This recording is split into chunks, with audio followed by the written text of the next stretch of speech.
someone has been using my old headphones to connect to my phone. I think they want more than my electronics.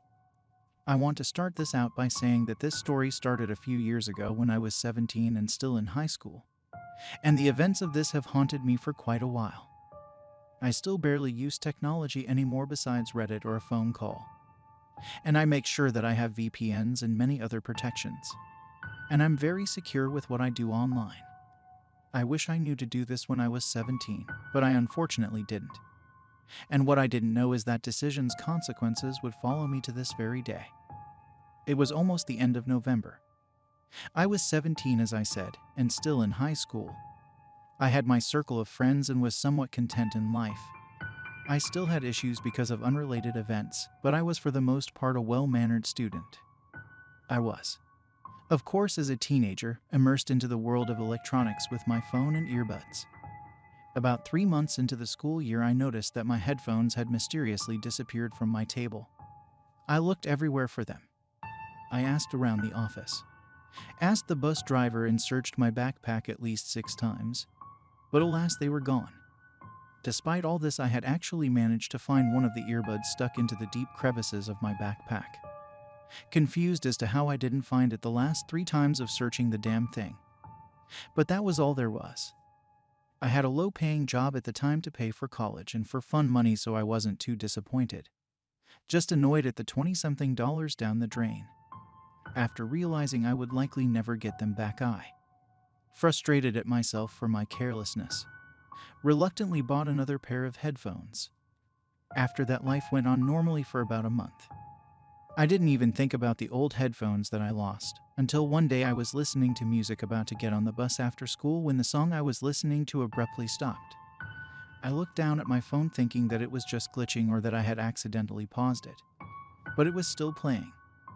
Thinking it had to do with Bluetooth, I looked at the settings. 2 devices connected, what the hell? I thought, then I remembered the old headphones. At the time, I just thought that somebody must have stolen them.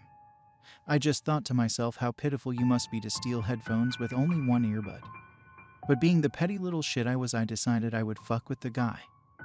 After that, I started playing whatever I could think of, knowing they could hear it. I played ear rape and searched up the word thief to play in their ears in an attempt to let them know that I knew what they did. I even got suggestions from friends on what to do to screw with the thief. At this point, I didn't care about the headphones. I had new ones. I cared that this asshole didn't get what they wanted by stealing. I used a text-to-speech telling them that I wouldn't stop until they stopped using the headphones. This went on for a couple of weeks before anything happened. I was on the bus as usual. I had basically pinpointed the thief as someone on my bus and was playing videos telling the thief a whole manner of different fuck yous and found you fucker just to mess with them when the first sign of trouble came about. My phone suddenly started to glitch and I was greeted with the Moto phone turn on screen. But it wouldn't turn on. It just stayed on the first screen of the letter M for most of the bus ride. This honestly freaked me out, as my phone was only a few months old, as I had to pay for a new one and I didn't want to have to go through that process again. After the bus ride was almost over, my phone finally came on. No damage was visible at that point, but it's what was invisible that got me. This fucker had somehow downloaded something into my phone. It started by glitching my system with random YouTube videos popping up while on the app, my social media opening up at random, and my game suddenly being reverted of small amounts of progress. All of this happens just enough to annoy me. Then it started getting creepy. Unnerving messages would pop up in my notes. Google Maps would pinpoint on my home, zoomed in all the way with Google searches such as how to find someone's address and accessing the bank account of the deceased. All of this started to get to me. I had been prone to paranoia before, and this felt like one of my nightmares.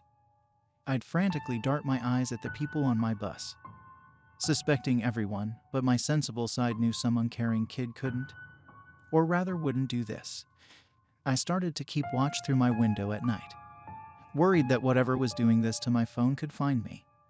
One night I was home alone and on my, unfortunately, routine watch of my surroundings when I got a direct message from a phone number called unknown number. The message was as follows: "You should have moved on quickly," followed by "I can see you. Can you see me?" I was scared shitless, wondering why anyone would care this much about some petty pranks.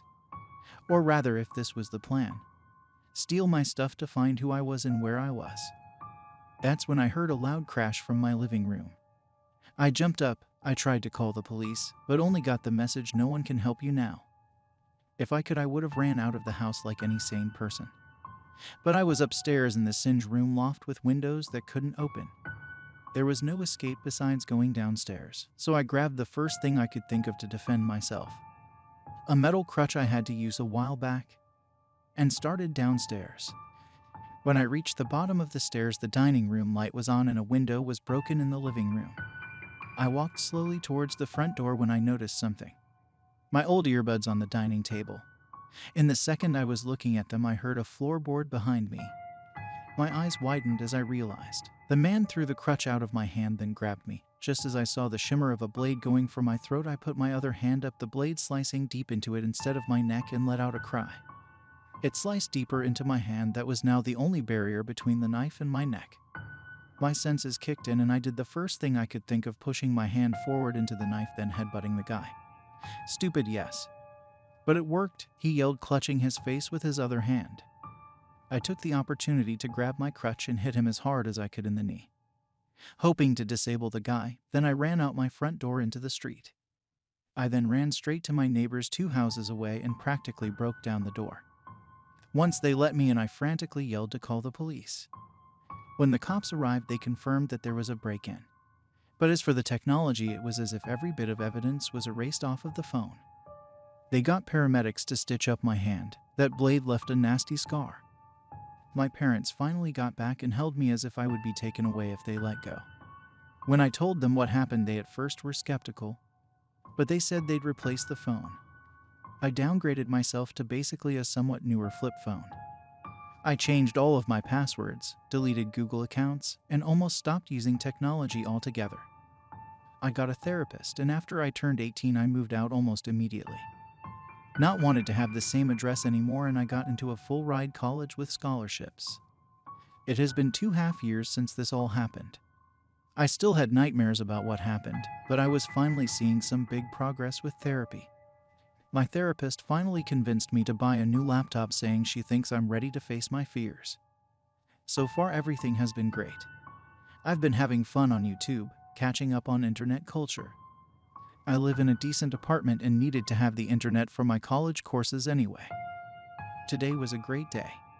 I took a walk, went to school, cooked myself a great dinner, and decided today was a good day to try to get online. But when I opened the laptop, my face fell as I read the words, "Found you, fucker."